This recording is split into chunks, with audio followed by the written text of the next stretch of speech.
साथियों नमस्कार, मैं आर के अमोल 24 चैनल पर आपका हार्दिक स्वागत है।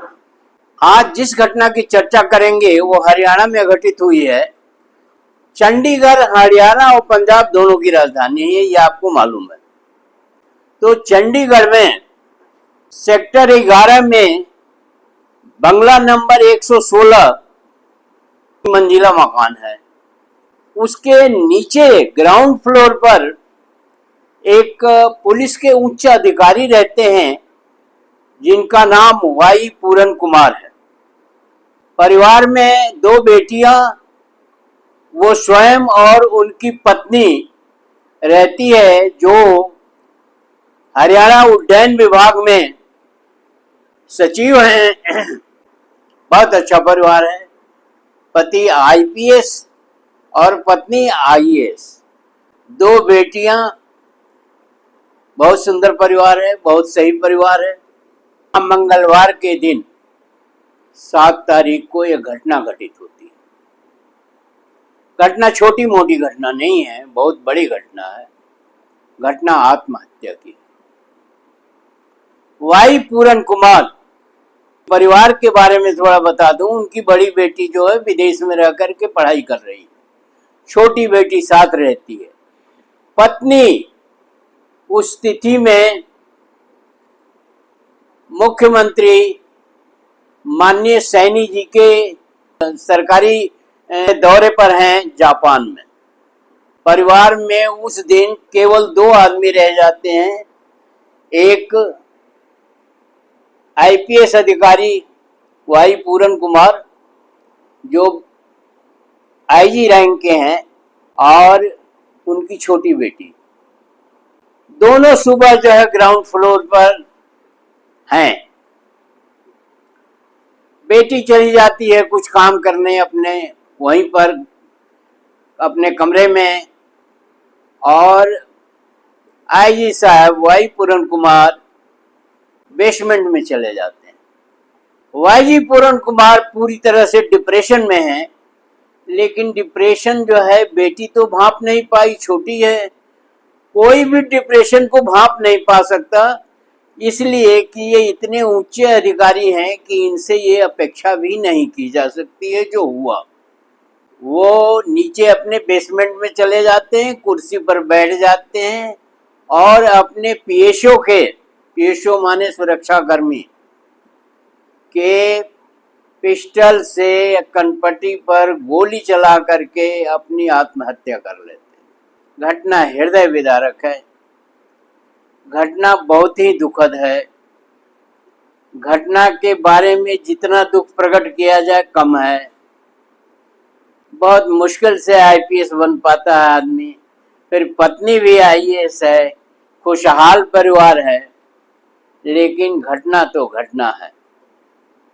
कब किसका दिमाग मेंटल स्टेटस कमजोर हो जाए या कब कोई क्या कर ले, इसकी कोई न तो पहचान है, न तो आभास होता है, और नहीं तो कुछ होता है। ऐसा बताया जाता है कि बेसमेंट साउंड प्रूफ था, इसलिए गोली चलने की आवाज न तो लड़की के पास पहुंची और नहीं कोई अन्य जान पाया। कुछ देर बाद जब लड़की पिता को खोजते हुए या किसी काम बस बेसमेंट में जाती है तो ये दृश्य देख करके उसके होश उड़ जाते हैं और वो परेशान हो जाती है। फिर संभवतः उसी ने पुलिस को इन्फॉर्म किया। पुलिस आई और जो पुलिस की कार्रवाई है वो पुलिस की कार्रवाई संपन्न की गई। बाद में ये मालूम हुआ कि उनकी पत्नी के लौटने के बाद 8 अक्टूबर को जो पहुंच रही हैं, तो चंडीगढ़ के सेक्टर 16 स्थित गवर्नमेंट मेडिकल कॉलेज एवं अस्पताल में पोस्टमार्टम होगा जब उनकी पत्नी आ जाएगी। पत्नी का नाम है अमनीत पी कुमार। बहुत दुखद घटना है। परिवार में भूचाल आ गया। शायद से पहले अंग्रेजी में 8 पन्नों का नोट भी उन्होंने लिखा है, जिसको उन्होंने 30 से 35 आईएएस अफसरों और कुछ अफसरों के नाम लिखे हैं। इन अफसरों पर उन्होंने जातिवाद, पोस्टिंग में भेदभाव, एसीआर में गड़बड़ी, जो सालाना रिपोर्ट लिखी जाती है, सरकारी आवास न मिलने और प्रशासनिक शिकायतों का और मुकदमेबाजी के चलते परेशान होने की बात लिखी है। एक डीजीपी रैंक के अधिकारी पर बेवजह नोटिस भेजकर परेशान करने का आरोप लगाया गया। एक तो ये है जो इस देश की हजारों साल पहले की पुरानी बीमारी है, जातिवाद, ढोंग पाखंड आडंबर, धर्म, उनके उससे लगता है कि ये दलित अधिकारी थे। इसके अलावा उन्होंने एक वसीयत भी छोड़ी है जिसमें प्रॉपर्टी के बारे में सारा उल्लेख है और जिसमें सारी प्रॉपर्टी उन्होंने अपनी पत्नी के नाम कर दी है क्योंकि बच्चियां छोटी हैं।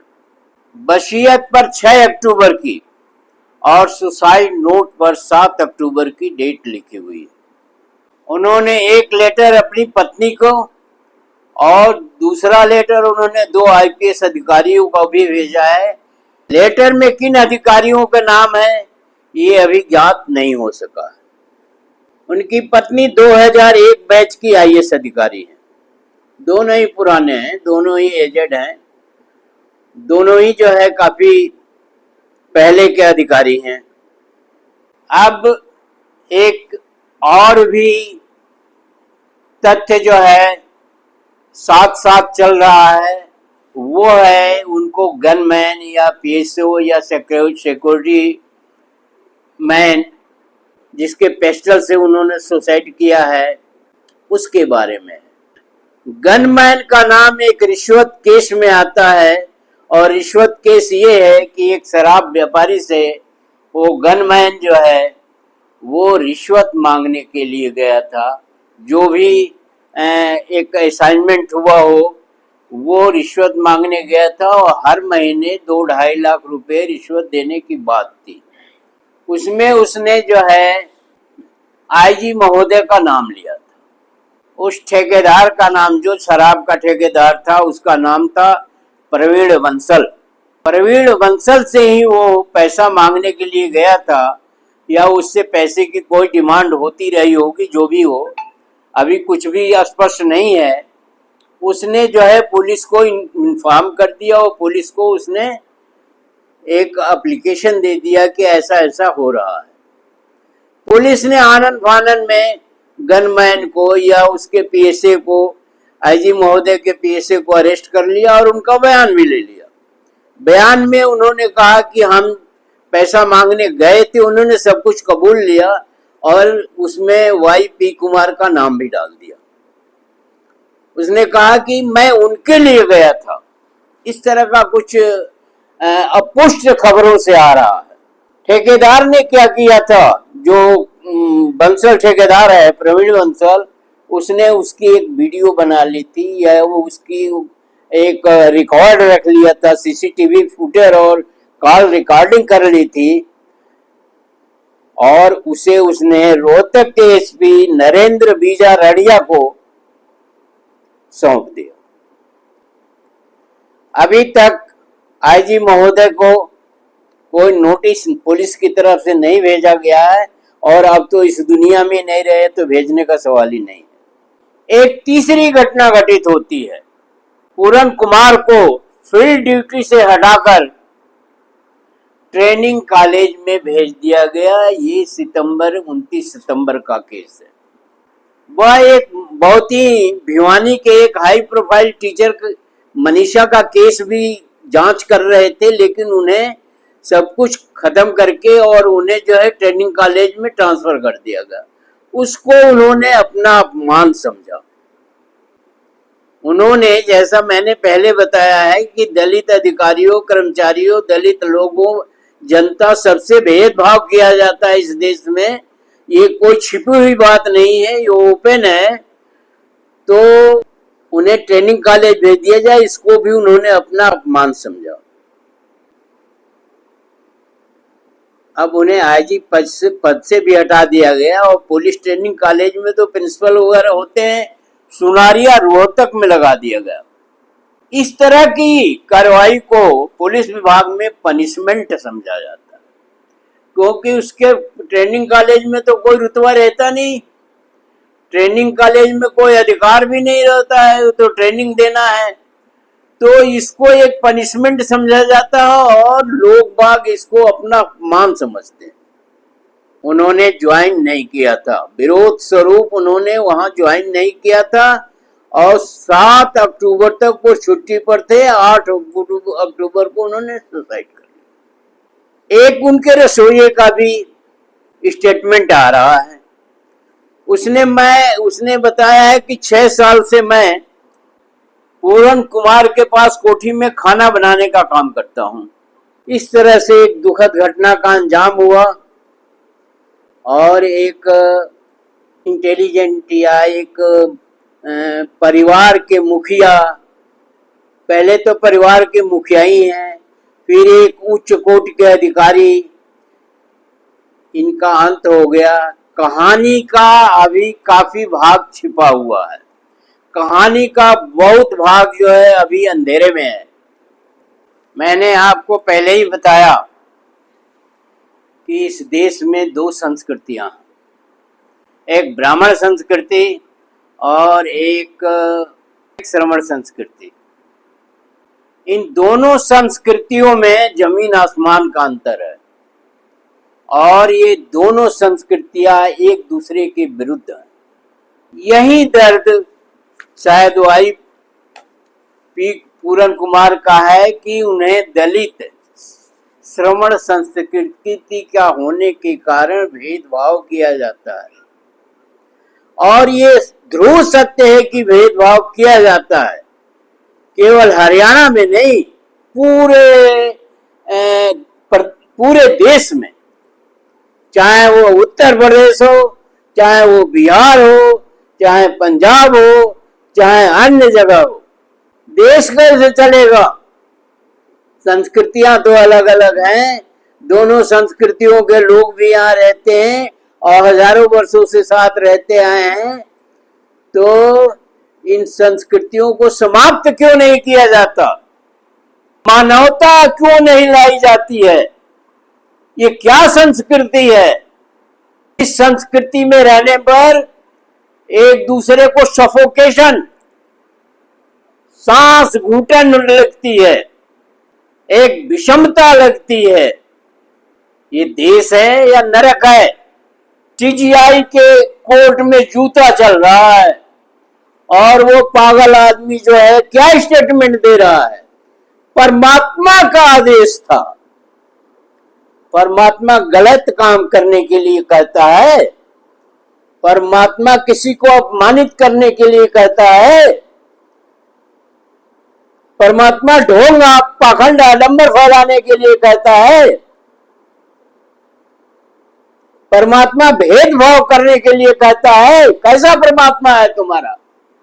परमात्मा को भी बदनाम करते हो। परमात्मा क्या होता है ये भी नहीं तुम जानते हो। पता नहीं क्या क्या तुम डिग्री बताते हो फेसबुक पर और क्या कहते हैं यूट्यूब पर। मैं तो कहता हूं कि ओशो ने कहा था 1 लाख डिग्री हो और अगर आप मनुष्य नहीं हो तो बेकार है डिग्री। हमारे पास 10,000 डिग्रियां हो और तुम आदमी नहीं हो तो क्या मतलब है उन डिग्रियों का? तुम्हारे पास पता नहीं कौन कौन डॉक्टरेट की डिग्री है, दुनिया भर की बात बता रहे हो और काम पशुओं से भी नीचे का करते हो। तुम आदमी नहीं हो, तुम तो पशु हो। पशु की एक ही डिग्री होती है, पशु। तो सीजीआई के कोर्ट में जूता चलाने के लिए परमात्मा ने उनको आदेश दिया था। तुम मेंटल हो, अपना दिमागी हालत ठीक कराओ। परमात्मा का मतलब है परमात्मा, परम का मतलब है एब्सोल्यूट सूल। एब्सोल्यूट उसको कहते हैं जो कभी पहुंच नहीं पाए, जो हो नहीं सकता। एब्सोल्यूट टेम्परेचर होता है -273 डिग्री, जो कभी होता ही नहीं। एब्सोल्यूट पर पहुंच ही नहीं सकते हैं। तो परमात्मा एक कल्पना है, एक थीसिस है, एक सोच है। समाज को चलाने के लिए परमात्मा की बात की जाती है। जिसको परमात्मा परमात्मा कह रहे हो, परमात्मा के बारे में तुम जानते भी नहीं हो, मूर्ख हो तुम भद्दगी करना जानते हो। और इस तरह की भद्दगी पूरे देश में हो रही है आजकल। और आजकल संवैधानिक पदों पर लोग बैठ करके बढ़ावा दे रहे हैं और वो ये नहीं समझ रहे हैं कि इसका परिणाम क्या होगा। इसका परिणाम बहुत खराब होगा। ऐसे ही किया आपने कभी, और मैं बताता हूं हर वीडियो में कि विदेशी आ गए और वो आकर के यहां पड़े हुए हैं विदेशी। अब एक वकील जिसको अपने पेशे पर भरोसा होना चाहिए, न्याय होना चाहिए, उसने अपने पेशे के साथ न्याय नहीं किया। वो गलीज है, वो निम्न कोटि का है, जिसको अपने पेशे का ध्यान नहीं, जिसको अपने पेशे का आदर नहीं करते हैं। एक कवि महोदय हैं सुरेंद्र शर्मा जी, वो कहते हैं जो अपनी पेशे की इज्जत नहीं करता है उससे साला निम्न कोई नहीं है, उससे कोई जो है निम्न नहीं है जो अपने पेशे की इज्जत न करता हो। अरे तुम वकील हो, मेंटल हो, तुम्हें अपने पेशे की इज्जत करनी चाहिए, तुम्हें अपने डिग्रियों की इज्जत करनी चाहिए।